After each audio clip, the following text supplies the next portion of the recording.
للمتقين والصلاة والسلام على سيد الأنبياء والمرسلين. ربنا آتنا في الدنيا حسنة وفي الآخرة حسنة وقنا عذاب النار. یا اللہ ہمارے بڑوں کی قربانی سے اللہ یہ پاکستان کی شکل میں تیری ذات نے ہمیں عظیم نعمت عطا فرمائی ہے، اس کی قدر کرنے کی توفیق عطا فرما۔ یا اللہ ہمارے بڑوں نے جس سوچ کے ساتھ بڑی بڑی قربانیاں دے کر یا اللہ یہ ملک حاصل کیا ہے، یا اللہ آج تک جیسے مفتی صاحب نے فرمایا ہمیں وہ مقصد نہ مل سکا، اللہ یہ ہماری نسل جو ہمارے سامنے کھڑی ہے، ہم امید کرتے ہیں کہ ہمارے یہ بچے آگے بڑھنے والے اور یا اللہ اپنے وقت میں یہ ضرور یا اللہ وہ وقت ان کے سامنے آ جائے گا۔ اللہ ہمیں بھی وہ وقت دکھا کہ مقصد ہمیں حاصل ہو جائے، اس ملک کو جس مقصد کے لیے بنایا ہے وہ لا الہ الا اللہ محمد رسول اللہ، یہ اس نام کا ملک کیا ہے، اور یا اللہ اس کے تمام تقاضوں کو پورا کرنا یہ ہمارا مقصد ہے۔ قرآن و سنت والا نظام، اللہ تعالیٰ کی زمین پہ اللہ کا نظام، رسول اللہ صلی اللہ علیہ وسلم کے طریقے، خلافت راشدہ، یا اللہ یہ نظام اس کے لیے یہ ملک حاصل کیا ہے۔ اللہ اس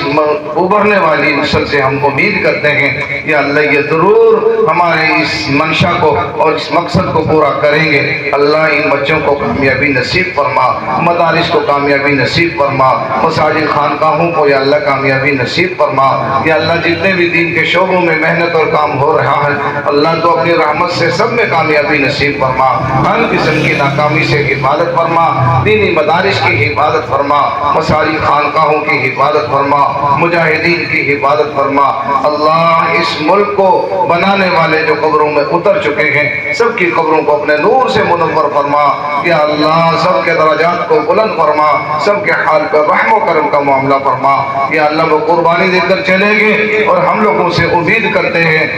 ہوئے چلے گے کہ یہ لوگ مقصد کو حاصل کریں گے۔ اللہ ہم بھی جد و جہد کر رہے ہیں، کوشش کر رہے ہیں، ہماری یہ نسل سامنے کھڑی ہے، ہم ضرور یقین کرتے ہیں تیری ذات سے امید رکھتے ہیں اللہ اس مقصد کے لیے ہمارے بڑوں نے قربانیاں دی ہیں، علماء حقہ نے قربانیاں دی ہیں، مدارس مساجد والوں نے قربانیاں دی ہیں، مسلمانوں نے قربانیاں دی ہیں، ضرور وہ مقصد ہمیں ملے گا انشاءاللہ۔ اس ملک کی حفاظت کی ہوگی، ہمارے بزرگوں نے بنایا ہے، آج ہم نے اپنی اس نسل کو سامنے کھڑا کیا ہے اور ہم ان کو یہ بات سمجھا رہے ہیں کہ ہمارے بڑوں نے بنایا ہے اور اس ملک کی حفاظت ہماری ذمہ داری ہے، اس کو ترقی دینا ہماری ذمہ داری ہے۔ یا اللہ ہمیں اس محنت کے لیے قبول فرما، آگے ہمارے قدموں کو بڑھانے کے لیے ہمیں ہمت نصیب فرما، طاقت نصیب فرما۔ اے اللہ ایسے اعمال اور ایسے کام کرنے کی توفیق عطا فرما اس ملک کو عزت مل جائے، مقصد حاصل ہو جائے، اور یا اللہ اس کو ترقی مل جائے، اس کو برکتیں مل جائیں، ایسے اچھے اعمال ہمیں کرنے کی توفیق عطا فرما۔ یا اللہ ہمارے علماء آج بھی جد و جہد کر رہے ہیں اس ملک کی حفاظت اور اس کے مقصد کو حاصل کرنے کے لیے، یا اللہ ہمارے ان بزرگوں کو یا اللہ کامیابی نصیب فرما، اور مفتی عبدالسمیع جیسے یا اللہ یہ نوجوان علماء، مفتیان اکرام، مفتی زبیر جیسے اور اساتذہ اکرام، قراء اکرام یہاں پہ موجود ہیں، سب یا اللہ اس محنت کی کڑی ہیں، ان سب کی محنتوں کو قبول فرما۔ اللہ یہ جد و جہد کو جاری رکھنے کی توفیق عطا فرما۔ ہمارے بزرگوں نے بنایا ہے، یقیناً ہم اس کے یا اللہ اس کی سرحدوں کی بھی حفاظت کریں گے اور اندرونی حالات میں بھی اللہ اس کو بہتری کی طرف لے کے جائیں گے۔ ہم ایسے رجال اور ایسے افراد تیار کرنے کی کوشش کر رہے ہیں جو اس ملک کے لیے نیک نامی کا سبب بنیں گے اور انشاءاللہ ترقی کا سبب بنیں گے۔ اللہ اپنی رحمت سے ہماری دعاؤں کو قبول فرما۔ صلی اللہ تعالی علی خیر خلقہ محمد وعلی آلہ واصحابہ